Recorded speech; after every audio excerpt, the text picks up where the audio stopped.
muita alegria, né, a gente poder estar aqui, né, na Casa Espírita. É muito gostoso esse ambiente. E assim, conhecê-los, né, porque a gente começou o nosso trabalho virtual. Então essa energia que a gente troca, certamente que a gente troca pelos pensamentos, pelas intenções, mas esse presencial é muito gostoso. Então hoje a gente trouxe esse tema para a gente refletir juntos, né? Será que existe um conflito mesmo entre servir a dois senhores? Que conflito é esse? Onde é que ele se instala? Onde é que ele está? Né?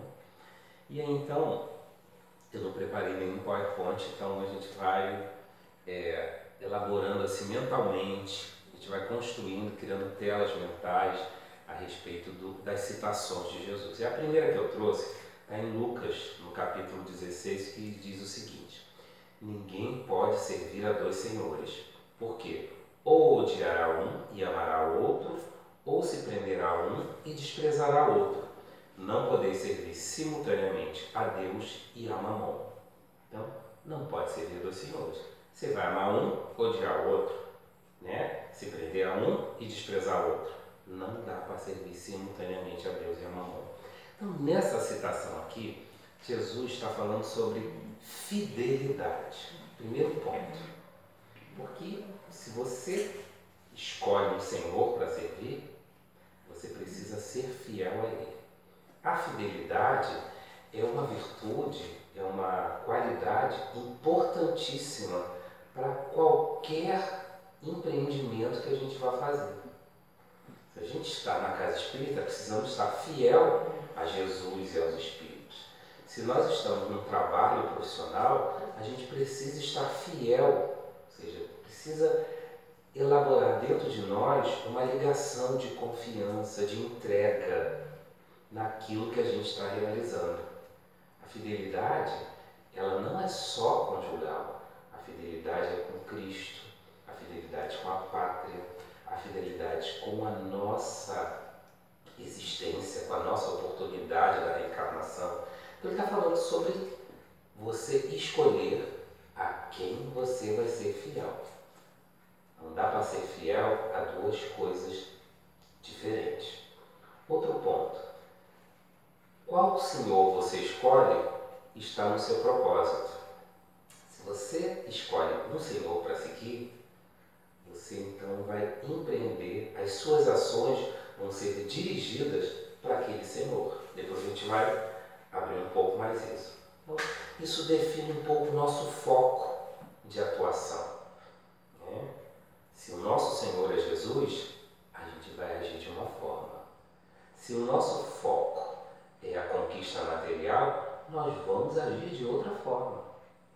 É isso também que ele fala aqui nessa citação de Jesus. Então, conforme o Senhor que a gente escolhe, muda toda a ação que a gente tem na vida. Às vezes a gente vê uma pessoa agindo numa direção, porque ela fez aquela escolha. Nossa escolha às vezes não é igual a dela. Mas aí a gente fala, poxa, mas por que a pessoa está fazendo isso? Porque ela escolheu um outro Senhor. Então é importante tudo isso, gente, para a gente começar a refletir que Senhor nós escolhemos, né? Aí ele fala, então existe um simbolismo desses senhores nessa citação, né? Por exemplo, se tem um Senhor, significa que a gente normalmente faz o que em relação àquele Senhor? Quando a gente está seguindo aquele Senhor, a gente tem uma certa o quê? O que a gente tem? O que esse Senhor tem sobre nós? Né? Usando uma simbologia desse Senhor, né? Se a gente está seguindo a Ele, se a gente escolheu Ele, o que Ele tem sobre nós? O que nós temos com Ele? Obediência. Obediência. Você obedece àquele Senhor, né? Então, aquele Senhor você obedece.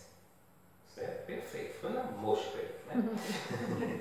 Então, se você escolhe alguma coisa, você vai obedecer às regras daquele Senhor. Né? E aí, nessa passagem, então Jesus fala, né? Não se pode servir simultaneamente, ou seja, ao mesmo tempo, Deus e a Mamon. São esses dois senhores que ele coloca aqui. Deus, o que é Deus?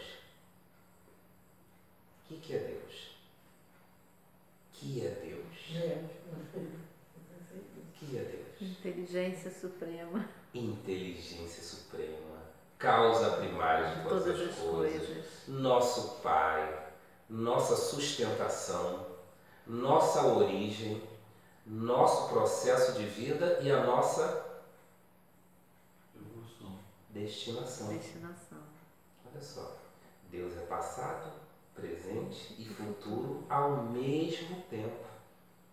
Então, inteligência suprema, a nossa providência, né? E o outro, que é Mamon. Mamon, nos escritos lá rabínicos antigos, significa dinheiro, tanto dinheiro quanto o sentido de posses materiais, né? No sentido mais amplo, essas posses são tudo aquilo que tem um preço, né? que a gente pode possuir, pode ter, além do nosso corpo e da nossa vida. Então, não dá para servir a Deus e a Mamon. Mas só, se eu estou servindo a Deus, eu tenho algumas atitudes.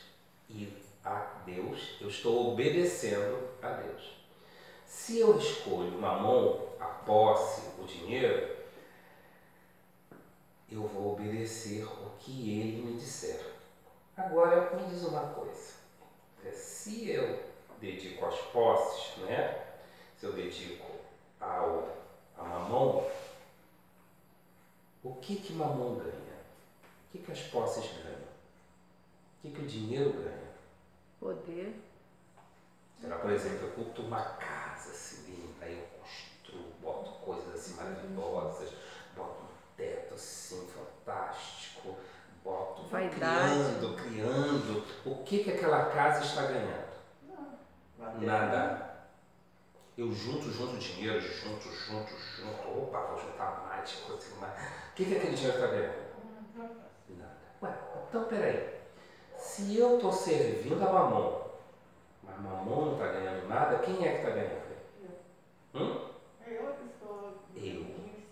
A pessoa. Então, na realidade, quando eu estou servindo o dinheiro, estou servindo a quem? A mim. A mim mesmo. Então, não se pode servir a Deus e a sua personalidade atual, os seus interesses somente. Então, existe aí, né, que a gente às vezes pode chamar que é a questão do ego, né, a satisfação da individualidade, né, desse eu temporário, né? Então, Jesus nessa citação ele está falando da relação que a gente tem com o espírito ou com o bem material, né? Então, como é que é esse conflito? Será que existe esse conflito? Primeiro, onde está Deus? Em tudo. Em tudo. Está em mim? Está. Sim. Deus está em mim. Né? E o segundo Senhor, a gente concluiu que é quem? Eu mesmo. E eu estou onde? Aqui. Aonde acontece esse conflito? Em mim. Em mim mesmo. Então, esse conflito de servir a Deus ou servir a matéria, ele acontece dentro de mim porque está tudo aqui. É um processo decisório. E se eu resolvo me dividir, né, a gente sabe que tem aquele lema antigo, né, dividir para conquistar. Né? Um reino dividido, ele é fácil de ser derrubado. Né? Jesus falou, não dá para servir dois, porque um deles não vai resistir. Então, se eu estou com um conflito interno, para eu me fortalecer, eu preciso ter o quê? Uma unidade. Eu preciso ter uma convergência dentro de mim mesmo. Senão, uma hora eu estou aqui, uma hora eu estou ali, construo alguma coisa aqui, construo do outro lado, né? Uma hora eu estou focado na matéria, outra hora eu me penso como ser espiritual e fico nessa confusão. Eu não me defini bem, né? Então, daí o nosso foco. Se eu focar na matéria, os meus desejos são limitados. As minhas intenções são limitadas. Se eu focar no espírito, eu já estou mais limitado. Eu posso pensar pequeno, como eu posso pensar grande. Eu posso agir pensando no individual ou pensar agindo na coletividade. Eu posso, com as minhas ações, promover a felicidade do coletivo ou posso promover a angústia. Vai depender da minha escolha interna. Então, esse conflito dentro de nós que ocorre.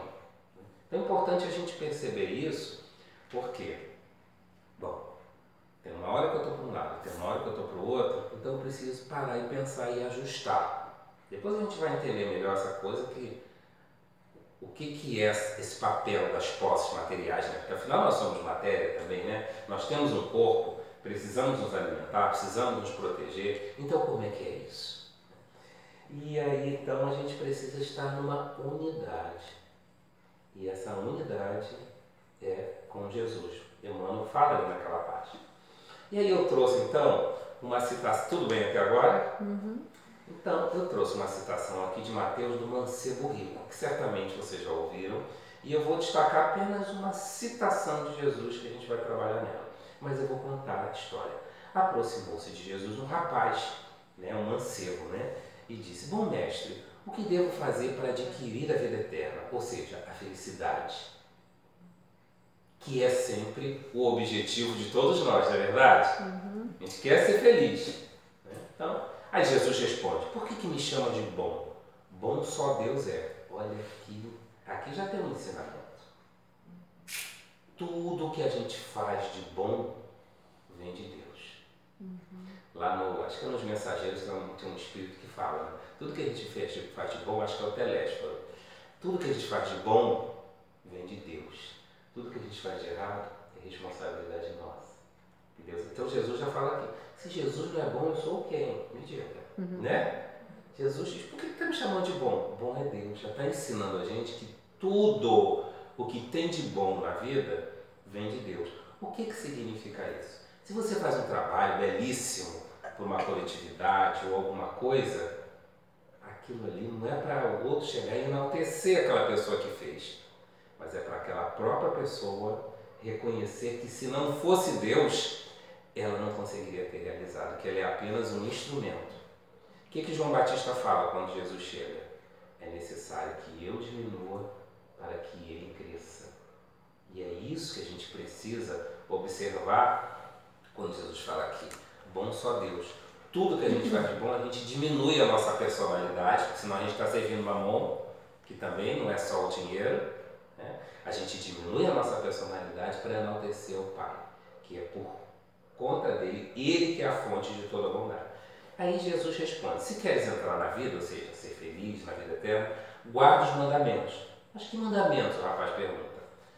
Aí ele diz: não matarás, não cometerás adultério, não furtarás, não darás falso testemunho, honra teu pai e tua mãe e ama o próximo como a ti mesmo. Aí o rapaz disse: eu tenho guardado todos esses mandamentos desde que eu cheguei à mocidade, o que ainda me falta? Aí Jesus disse: se você quer ser perfeito, vai, vende tudo o que tens, dá aos pobres e terás um tesouro no céu. Depois vem e me segue. Ele já estava bonitinho ali na lei, nos mandamentos. Aí Jesus então lança um desafio, porque Jesus consegue enxergar através da nossa alma e sabe quais são as nossas limitações que podem nos prender, podem nos paralisar, podem atrapalhar o nosso crescimento. E aí ele vai nesse ponto: vende tudo que você tem, dá aos pobres e venha. Ouvindo essas palavras, o moço ficou todo triste e foi embora, porque possuía muitos bens. Aí Jesus disse a seus discípulos: em verdade, é bem difícil que o rico entre no reino dos céus. Ainda uma vez vos digo, é mais fácil que um camelo passe pelo buraco da agulha do que entrar um rico no reino dos céus. Mais fácil um camelo passar no buraco da agulha do que um rico no reino dos céus. É mais fácil, não é impossível. Mas ele está dizendo aqui que a riqueza, ela tem as suas dificuldades, ela traz as suas questões. Mas qual seria o problema da riqueza?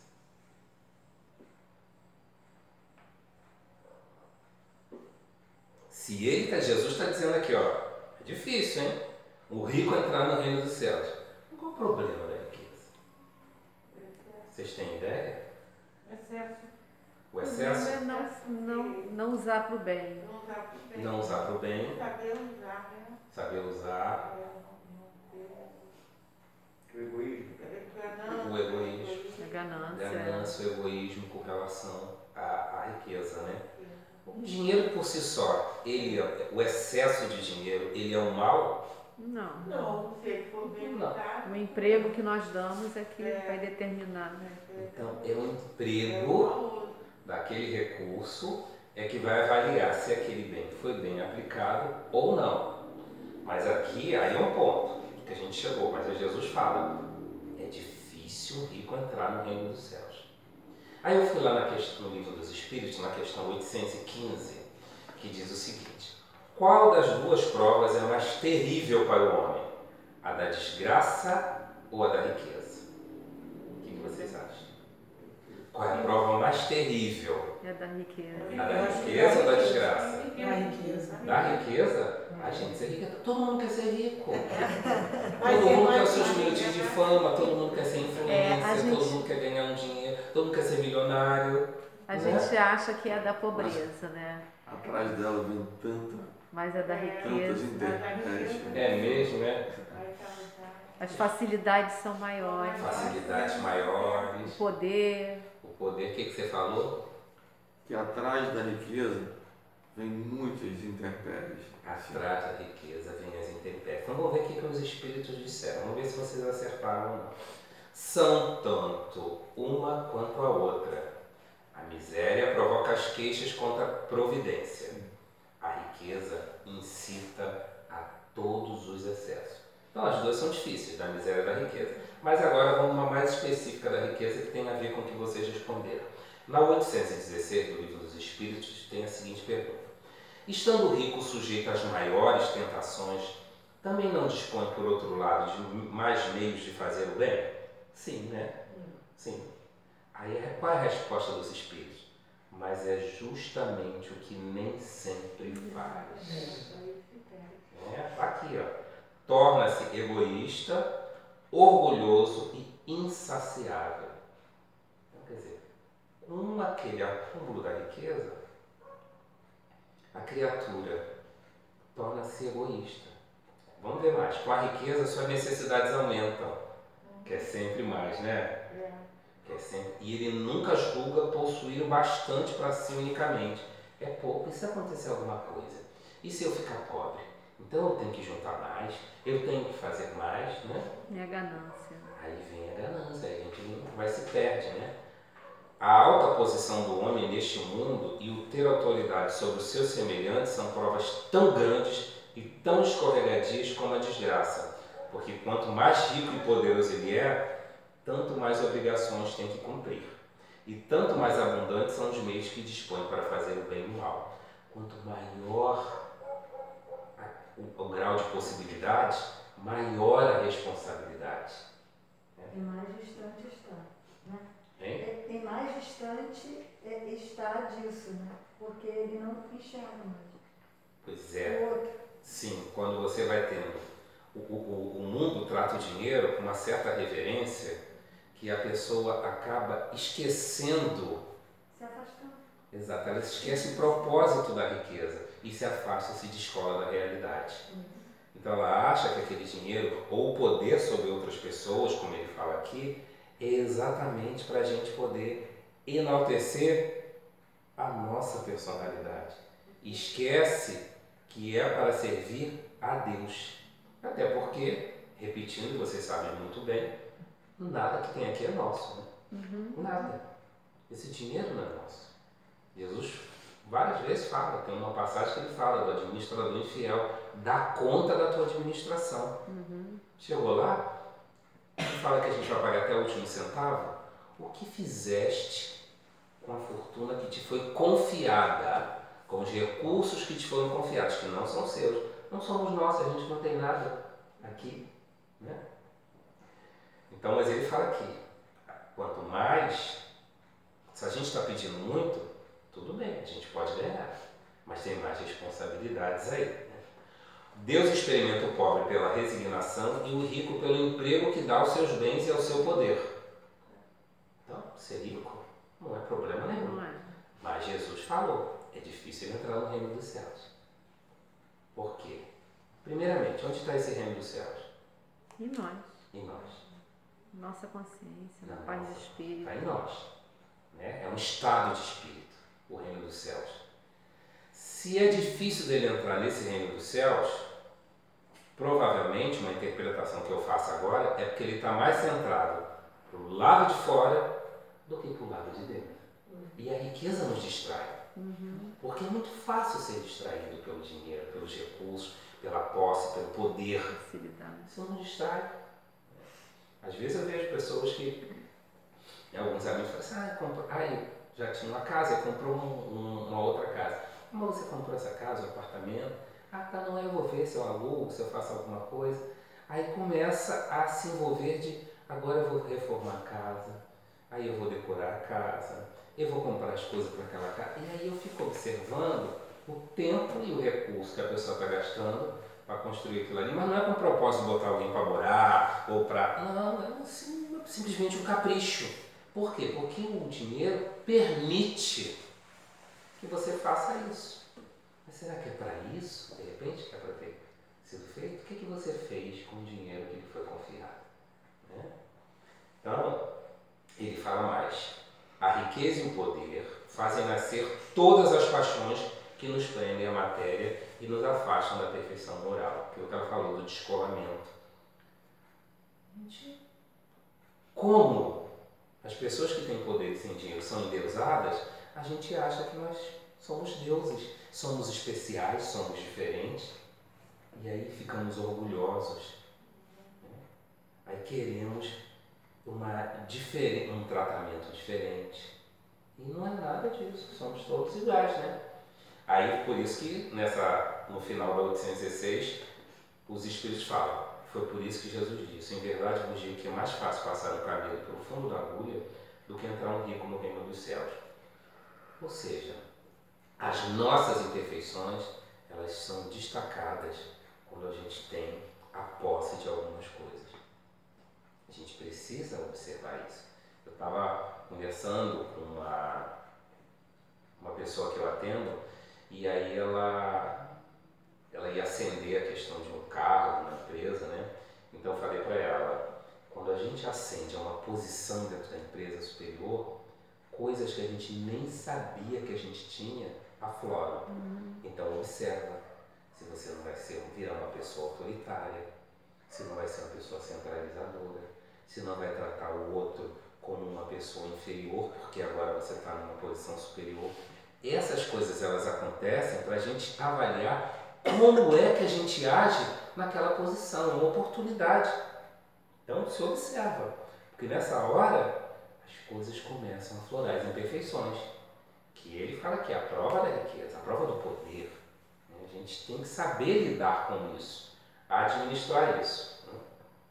Então aqui nessa passagem do Mancebo Rico, que ele desistiu, a gente traz essa questão da problemática da riqueza, da posse. Porque na realidade eu não estou servindo a riqueza, eu estou servindo a mim mesmo através da riqueza e esqueço de servir a Deus. Trouxe outra passagem. Então no meio está em Lucas capítulo 12. Então no meio da turba, da confusão, o homem disse, mestre, diz a meu irmão que divida comigo a herança. Aí Jesus disse, homem, quem me designou para vos julgar ou para fazer as vossas partilhas?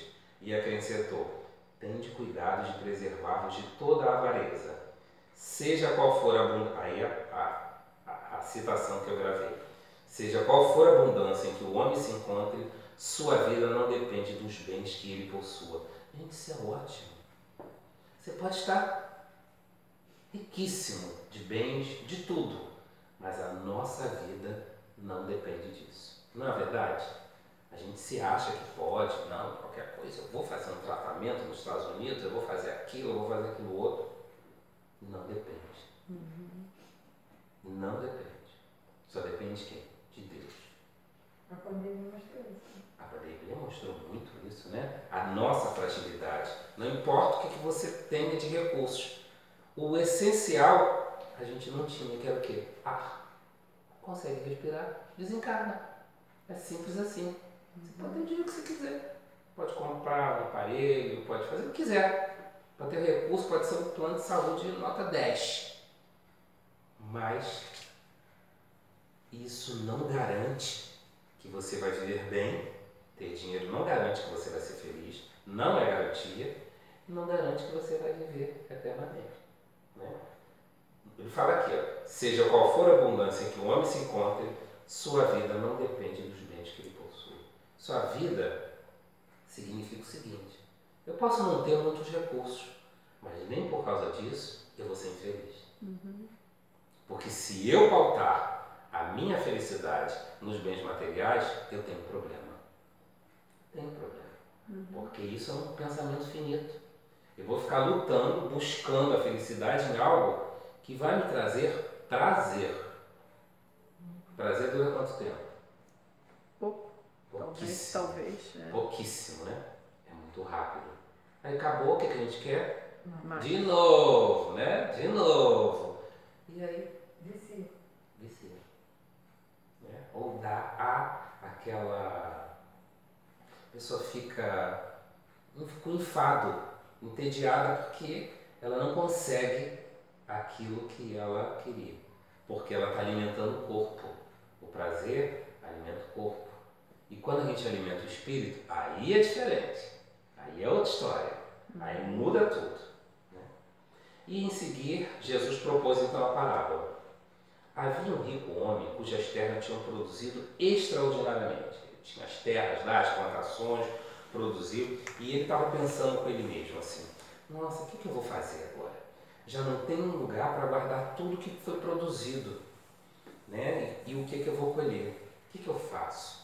Ele: já sei, vou demolir os meus celeiros e construir outros maiores, onde porei toda a minha colheita e todos os meus bens. E direi para mim mesmo: minha alma, tens reserva de muitos bens para longos anos, repousa, come, bebe e goza. Legal, né? Ele abriu mais celeiros para poder acumular mais, ia produzir mais, e ele ia poder então aproveitar, repousa, come, bebe e goza. Mas Deus, ao mesmo tempo, disse ao homem: que insensato és! Esta noite mesmo tomar-te-ão a tua alma.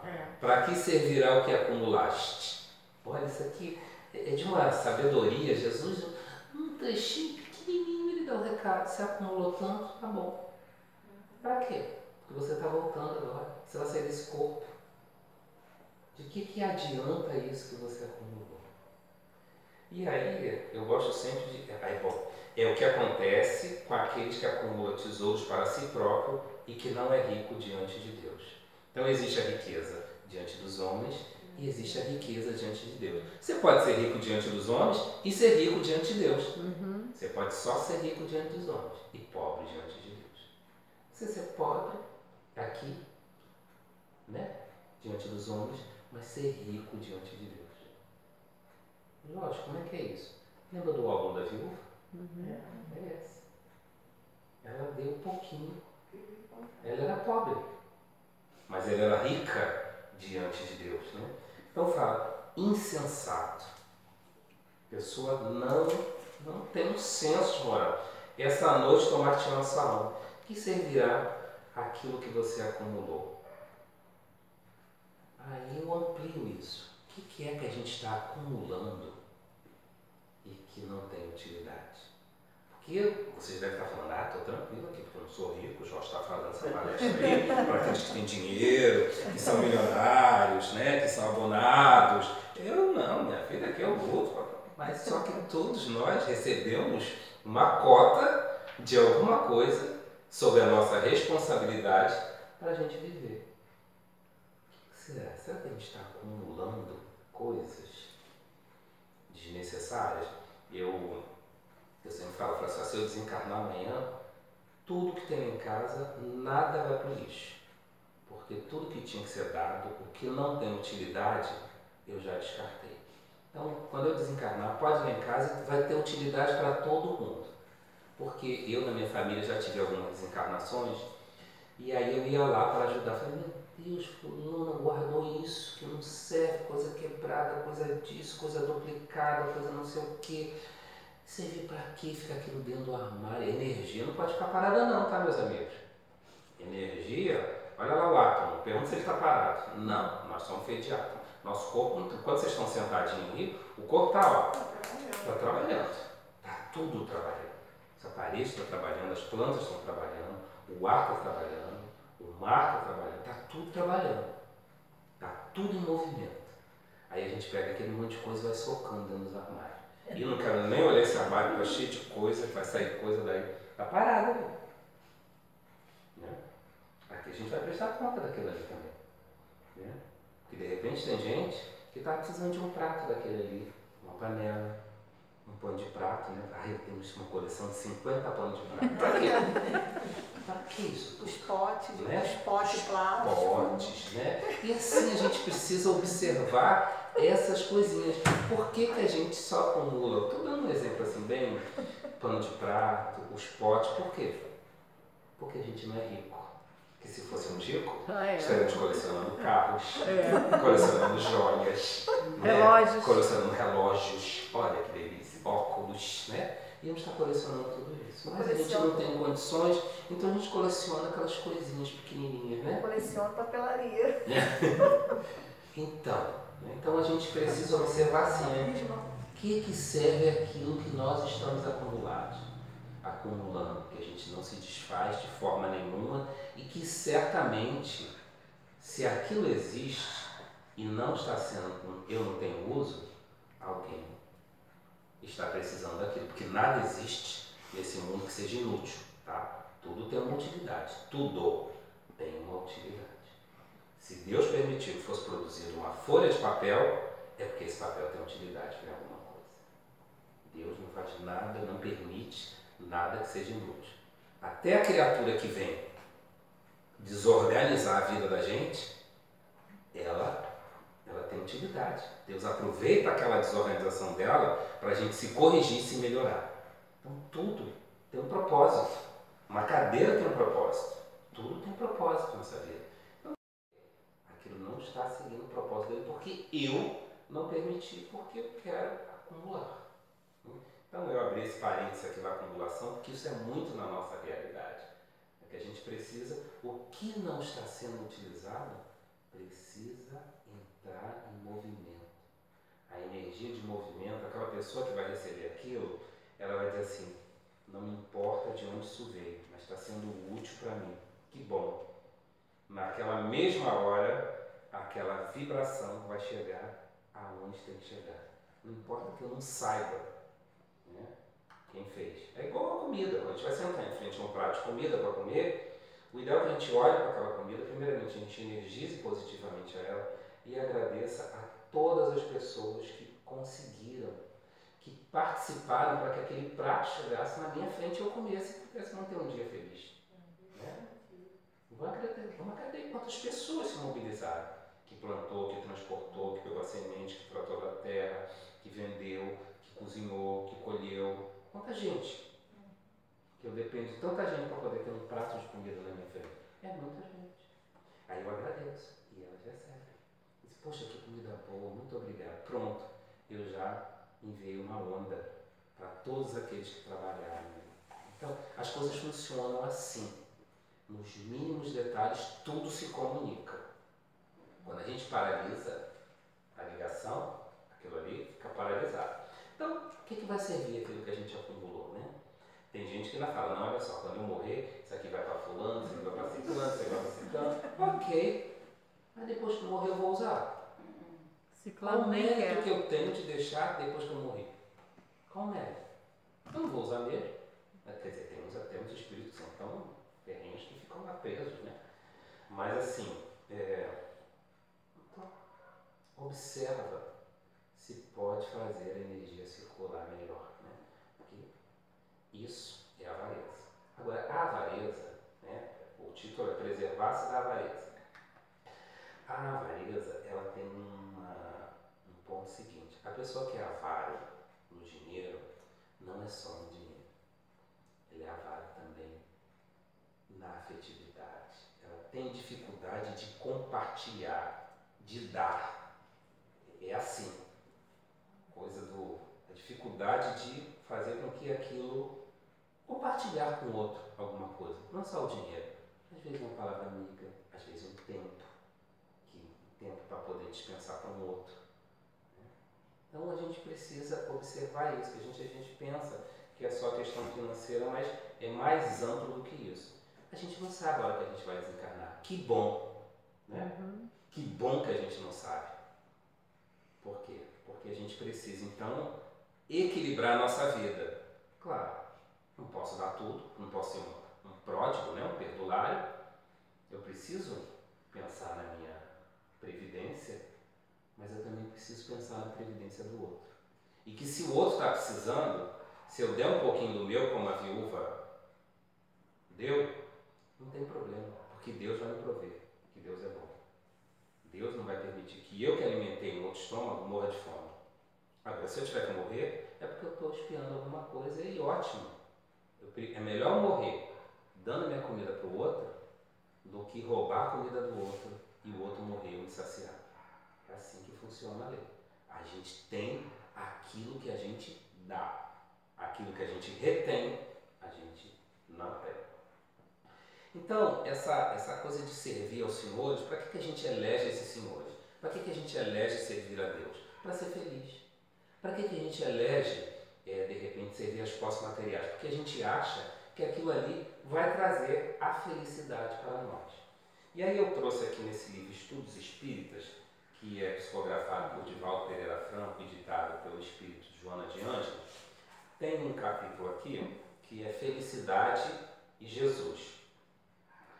E aí eu peguei uma parte dele, que é a parte escrito Espiritismo e Felicidade. Então, se a gente tem um propósito de ser feliz, né, então a gente está buscando essa felicidade, eu trouxe algumas referências aqui, que é um subtítulo aqui, Espiritismo e Felicidade. Concisa e vigorosamente fundamentada no cristianismo, a doutrina espírita apresenta a felicidade e a desgraça como sendo a consequência das atitudes que o homem assume na sua rota evolutiva, pelo cadinho das incessantes reencarnações. Então está aqui. A felicidade ela vai depender da rota que a gente trilhou. O espírito é a soma de suas vidas pregressas. Nós hoje somos resultado do que a gente vem construindo. Vocês já sabem muito bem disso. O que a gente produziu reaparece como título de paz ou de promissória, de dívida, de resgate. Vai depender. Propondo o homem mesmo as diretrizes. Então, se eu estou devendo, que caminho que eu vou palmilhar? Quanto hoje falta, amanhã será completado. O excesso hoje em desperdício é ausência na escassez do futuro. Tem excesso hoje? Excesso de que você tem? O que você tem excesso? Eu tenho excesso de amor familiar. Nossa, minha família é tão carinhosa comigo, uma beleza. Ah, mas eu não retribuo, não. Eu deixo eles serem carinhosos comigo e ok. Eu tenho excesso hoje. Eu estou valorizando isso? Não. Escassez no futuro. Eu tenho acesso, nossa, minha saúde é de ferro. Eu faço de tudo, eu como bacon, chouriço, eu pinto e bordo, eu acordo bonzinho. Ok. Vamos ver como é que vai ser no futuro. Né? É mais ou menos isso, tá? Eu uso uns exemplos bem do dia a dia para a gente perceber que a coisa funciona assim. O excesso de hoje, o excesso hoje em desperdício é ausência e escassez no futuro. Todo bem que se pode produzir é felicidade que se armazena. Quanto mais o bem eu faço, mais felicidade eu estou. É aí que vem a felicidade. O bem que eu faço pelo meu próximo, eu, na realidade, estou fazendo por mim. A filosofia da felicidade à luz do Espiritismo se compõe da correta atitude atual do homem em relação à vida, a si mesmo e ao próximo. Né? Aí vai falando do serviço, do respeito à vida, servindo o homem a adquirir superioridade e doando-se conquista liberdade e paz. Não dá mais para pensar no individual. Não dá mais para pensar, opa, eu vou me dar bem aqui. O outro não vai se dar bem, mas eu vou me dar bem, ok. Já está ruim. Porque se o outro não está bem, eu também não estou. Agora funciona simplesmente assim. Né? Se a gente for refletir sobre essas lições do Covid, é mais ou menos isso. Graças a Deus nós estamos aqui, na 4ª dose, 5ª dose, estamos imunizados, está tudo bem. Tá na África, não tem vacina, mas ela na África, daqui a pouquinho chega aqui. Enquanto estiver ruim lá, está ruim aqui. Enquanto estiver ruim lá no Afeganistão, está ruim aqui. Enquanto tem guerra lá, está ruim aqui. Então não tem mais essa coisa de que eu estou bem, o outro está mal. Acabou isso. Se o outro não está bem, eu também não estou bem. Então o que eu preciso fazer? Eu preciso promover para que o outro fique bem. Aí a gente muda todo o contexto. Não dá mais para pensar no individual. Isso tem dentro de casa. Né? Um lava a louça e o outro limpa o banheiro. Aí eu limpei o banheiro. A louça é dele. Eu não vou lavar a louça é da minha parte. A louça é do outro, então eu não faço. Ok. Fiz a minha parte, a louça está lá. As baratas vão chegar. Os ratos vão chegar. Vai ficar um cheiro ruim. Não vai ficar bom. Não dá para ser feliz. Então é isso. Se eu não fizer a minha parte e não contribuir com o outro, né, tem que parar de pensar só na gente. Nem posse excessiva, nem necessidade escravizante, nem o poder escravocrata, nem a indiferença macinante. O amor e a caridade como elevadas expressões do sentimento e da inteligência, conduzindo as aspirações do espírito que tem existência eterna, indestrutível, sobrevivendo à morte e continuando a viver, retornando à carne, prosseguindo na sua escala ascensional, em busca ininterrupta da integração no concerto sublime do cosmos, livres de toda dor, toda angústia da sombra e da roda das reencarnações inferiores, feliz enfim. As reencarnações vão nos conduzindo à felicidade, mas ele fala que eu tenho que ficar pensando não só nessa vida, eu tenho que me ver como espírito imortal. Pode o homem gozar de completa felicidade na Terra? Questão 920 do Livro dos Espíritos. Não. Por isso é que a vida lhe foi dada como prova ou expiação. Dele, porém, depende a suavização de seus males e ser tão feliz quanto possível na Terra. Então a felicidade é naquilo que a gente produz. São os resultados nas nossas obras. É só isso. Se a gente tem muita saúde, dá para obrar mais.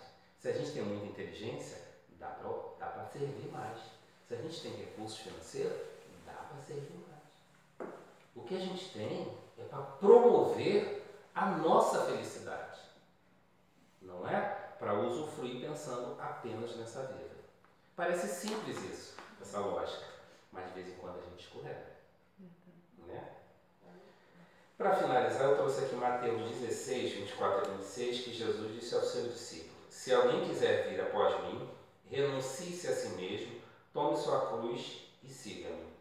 Porque aquele que quiser salvar sua vida, perdê-la-á. E quem perder a sua vida por amor a mim, achá-la-á. Pois o que aproveita o homem ganhar o mundo inteiro se perder a sua alma? O que dará o homem em recompensa de sua alma? Gente, a única coisa que a gente tem é a nossa alma. A gente vai perder a alma. Perder a alma é entrar no crime. É sair da lei de Deus. Se a gente quiser seguir, se quiser vir após mim, renuncie-se a si mesmo. Renunciar a si mesmo é ir em busca do Deus interior e deixar os desejos que nos trazem sofrer, né? Porque o desejo ele acaba trazendo uma dor. Primeiro que a gente se angustia para ter. Quando a gente tem, a gente se angustia para não perder. Ai meu Deus, vão me assaltar, vão fazer isso e aquilo. Então é um angustiante. E a gente quer achar felicidade nisso. Então renuncie a si mesmo. Renuncie o seu orgulho. Renuncie a querer ser poderoso. Renuncie a querer ser lindo, linda. Renuncie a tudo isso. Isso não é relevante. Isso não é importante. Se tiver, ótimo. Mas não é o importante. Tome a sua cruz. O que é tomar a sua cruz? Qual é o entendimento de vocês? Tomar a sua cruz. Os problemas que a gente tem, as limitações, aceitar o... Aceitar o quê? Aceitar as coisas como Tome a sua cruz e siga-me. Aceitar tudo que vier, né? Tudo que vier, Sim, é bom. que acontecer, as coisas boas, ruins, aceite ela. Entrega. É. Mas ele tem mais essa cruz aí. Tem uma interpretação que é legal. A nossa missão, né? Nós temos um propósito. Fazer a nossa parte. Nós temos uma tarefa. Todos nós temos uma tarefa. Todos nós. Ninguém vem aqui sem uma tarefa. Algumas aparentemente pequenas, mas todas são importantes. Algumas de maior relevância. Todas importantes. Então, olha, deixa o seu orgulho, o egoísmo de lado. Vê o que você tem que fazer. Se você tem uma missão na casa espírita, na família, no governo, na sociedade civil, na sua comunidade, não importa. Pegue aquilo ali, pegue a sua cruz e siga-me. Siga-me o seguinte, você vai cumprir a sua missão de olho em Jesus. Não é de olho no mundo, não. De olho em Jesus. Siga-me. O que Jesus faria nesse momento? É isso aí. Porque ele fala, se você quiser salvar a sua vida, eu quero ter uma vida boa agora, né? Na outra encarnação eu resolvo. Vai perder. Agora, quem perder a vida, aquele que vai se doando, quem perder sua vida por amor a mim, me lembrei de quem? Allan Kardec. Né? Que os Espíritos falaram, se você não tiver nessa missão, você até viveria mais. Ele perdeu a vida material, né, do corpo, né, mas está imortalizado. Né? Então, por amor a mim, você vai achar. O que é achar? A vida verdadeira é a felicidade. Então, tudo isso são questões profundas demais. E ele fala, o que adianta ganhar o mundo inteiro e perder sua alma? O que adianta ser o homem mais poderoso desse mundo? Ter o poder sobre a vida das pessoas, sobre nações. Mas se eu não tiver a minha alma, como é que a pessoa perde a própria alma? Como é que seria o estado da pessoa que perdeu a própria alma? Infeliz. Infeliz. A gente não vê tanta gente com tanto poder e tão infeliz? Pois é. Você ganha o mundo de fora, mas perde o mundo inteiro. É melhor perder o de fora. Jesus não perdeu de fora? Não foi entregue lá, foi condenado à pena de morte injustamente, aquela cruz infame, ele entregou o corpo, mas a vida dele, nós estamos aqui hoje, aqui nesse momento, exatamente por causa dele. Que a gente possa começar a trabalhar dentro de nós esses conflitos para que eles sejam diluídos e salutares. É essa a nossa mensagem de hoje.